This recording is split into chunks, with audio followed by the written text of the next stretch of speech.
This is Sportscentre. Hey, I'm Marissa Roberto on the Digital Sportscentre presented by Montana's Barbecue and Bar. Let's get right into this one as the wildcard race in the Eastern Conference is heating up. So who better to join us than Habs captain Nick Suzuki on behalf of Assassin's Creed Shadows. Great to see you, Nick. Thanks for doing this. Yeah, thanks. Appreciate it. Coming into the season, the team seemed not quite ready for playoffs, but here you are in the thick of a wildcard race. Do you feel like this core is ahead of schedule based on expectations? I'd say so. I think we kind of were the only ones confident in ourselves to, push for the playoffs. I think outside, no one really gave us any of a chance. So we were confident coming in that we knew we would put ourselves in this position where we are right now. And it's a lot of fun and, fighting for the points in the standings and, watching other teams and, keep an eye on how everyone else is doing. So it's been fun. What would a playoff appearance mean this year for this group of players? And just getting to see the Bell Center come alive like it's supposed to in the postseason. It mean the world to me. I haven't experienced a full Bell Center playoff game yet, so I'm anxious for that opportunity. And we play a regular season game, and the crowd's going absolutely nuts. So I can't even imagine what the playoff atmosphere would be like. So we're all really pushing for that right now. As I mentioned off the top, you are joining us on behalf of Assassin's Creed Shadows. Now, I come from the gaming world, so I love when I can blend sports and gaming together. So right now, I need your Mount Rushmore of assassins in the NHL. That's a pretty good question. First kind of guy that comes to mind is probably Kucherov. I think he's always sneaky. He's you never know what he's going to do out there. So that guy is he's a special player. And someone else, I guess McDavid kind of has a big tool bag of stuff that he can use. And Ovechkin, maybe he's a sniper, kind of goes well together. And probably give a shout out to my teammate Cole Caulfield. He's a little sneaky guy out there, so he can score from anywhere. So I think that would help in the game. Incredible list. I love that you also gave a hat tip to a buddy and a teammate. And speaking of teammates, I need to know who's the best gamer in the locker room. Best gamer. Probably say Kirby Doc. I think he's a big gamer, so I've played with him a few times. He's good. When I ask best, I have to ask who's the worst. Probably say Gally. I don't think he's not the biggest gamer, so I don't think he would do very well.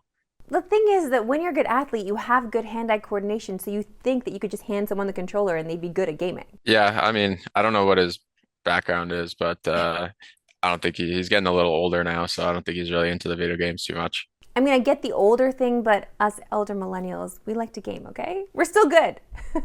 All the best, Nick. Hopefully we see you in the postseason. Thanks for doing this. Yeah, I appreciate it. Thank you.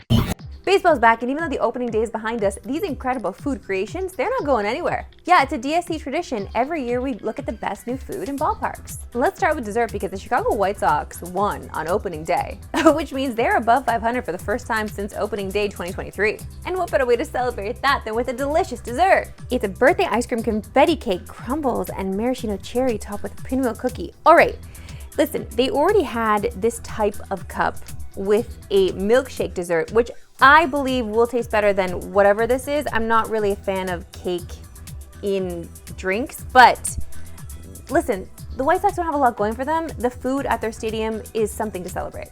And let's stick with desserts because as an Italian, I don't know if this is an abomination or the best thing ever. Tiramisu in a helmet. It does look like it will be good, and I don't think the Yankees, with New York having such a strong Italian presence, I don't think they're gonna mess this up. I would think that a good Italian nonna would have given them the correct recipe. The whole thing is you have to have the correct ratio of mascarpone, and I want to know what kind of liquor they used for the ladyfingers. If there's liquor at all, I'm wondering. Sometimes I don't use liquor.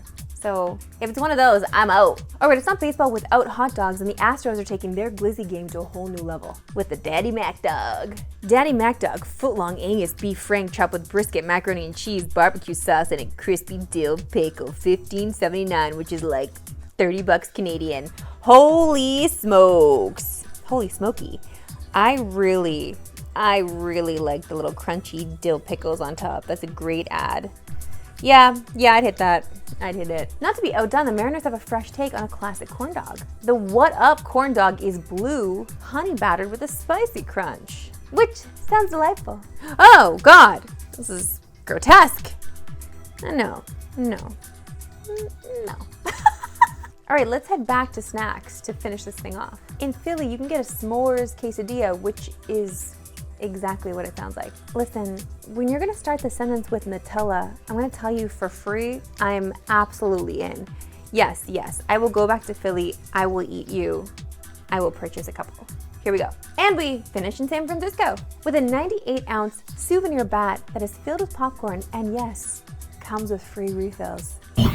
To soccer, and can you believe it, we're only 440 days away from the FIFA World Cup. Okay, that graphic looks so nice. I cannot help but notice there are no Italians on it though. Is this some kind of disgusting foreshadow? I don't like it. But today was a big day for the city of Toronto, as the official poster for Toronto as host city was unveiled. And my God, is it spectacular! It's absolutely stunning. Look at the little mosaic action, okay? It's glorious. I want one in my home immediately. Well, who better to join us than the man who made the poster? Toronto artist Dave Murray, thank you so much for joining us. Hey, yeah, thanks for having me. First off, we love the poster. It is stunning. How amazing is it for you and your career to have been chosen as the poster for Toronto's World Cup? It's pretty wild, to be honest. I think over the past 10 years or so that I've been illustrating, I've tried to carve out a niche as a sports illustrator. So to work on various sporting events over the years has been very special, but the World Cup is the biggest sports event, I guess. To have it to come to Toronto and for me to be able to do the poster it's a crazy honor. Did you have any inspiration for the design you created? I took a long look at the history of FIFA World Cup posters, which are all really interesting. As well as a few of my favorite poster artists, and working within the brief for the poster itself. There were a lot of things to consider, and what I really wanted to kind of convey was not only this heroic and iconic pose of the football player running across the pitch, but also certain aspects of the city that people would recognize, like the shoreline. Also, I wanted to work towards the catchphrase the world in a city, and it got me thinking about how Toronto's like a quilt, composed of different neighborhoods, composed of different cultures and people and everything. And that worked really well in setting up a really neat kind of graphic grid that worked as a background. I love it. It really represents what we're going to showcase as a city. But we're a sports show, so we have to ask, are you a sports fan, specifically soccer?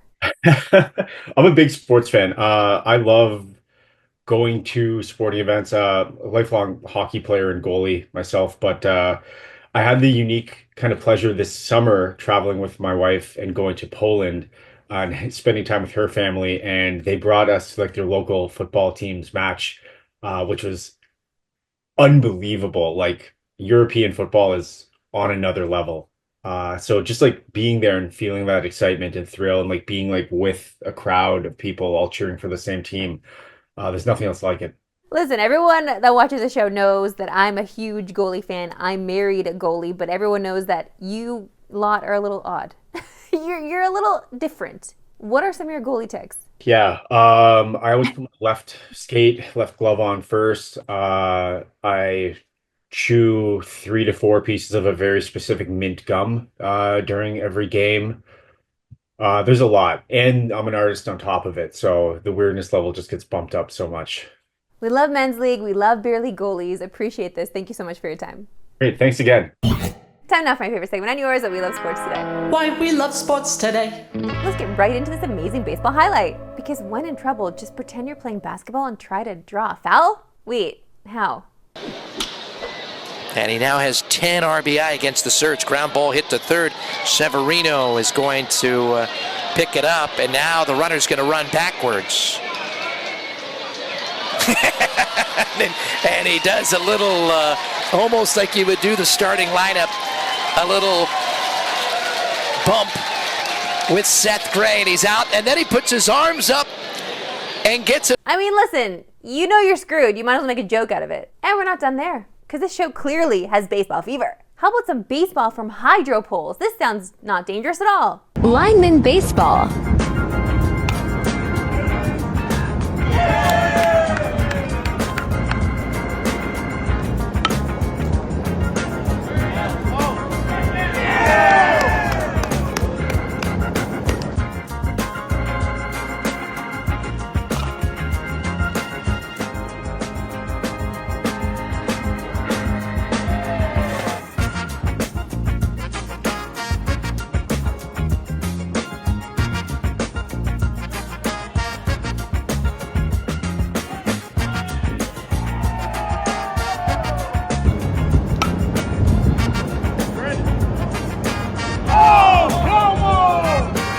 Okay, sure, that's a good time, but like, shouldn't they be working? Don't they have other things they need to be doing? Also, who's running the bases? Time now for upset moments presented by Under Armour.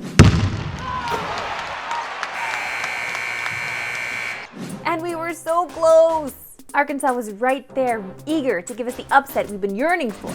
But instead they fell victim to the third largest comeback in Sweet 16 history, as Texas Tech came back from 16 in the second half to punch their ticket to the Elite Eight. Looking at tonight's Sweet 16 sked, who's our best pick to pull off an upset? We're thinking it's Ole Miss, but Ole Miss is battle-tested coming from the SEC, a conference that is 17-8 so far in the NCAA tournament. So yeah, they've been pretty dominant. And they already have two teams in Florida and Bama who have punched their tickets to the Elite Eight. If MSU does what many expect them to do and beat the Rebels, at least Ole Miss fans will have Jackson Dart's Pro Day to look forward to. You can watch the Sweet 16 tonight on TSN. Coverage begins at 7 Eastern, 4 Pacific. It's promo time! Listen, this one's a very fancy one for the fancy boys of Bar Down. Mr. Barber, sir, I'd like to get a mullet after. Givenchy. Think of how fancy someone like Eric is. That was a joke. It's promo time! We only say promo time for the things we really love and things we want you to have your eyes on. And the latest video from Bar Down is just that, as they made the world's most luxurious bench. It had everything from hibachis to haircuts to massages. Wow! Whoa! Whoa! Holy smokes! This is hockey right here.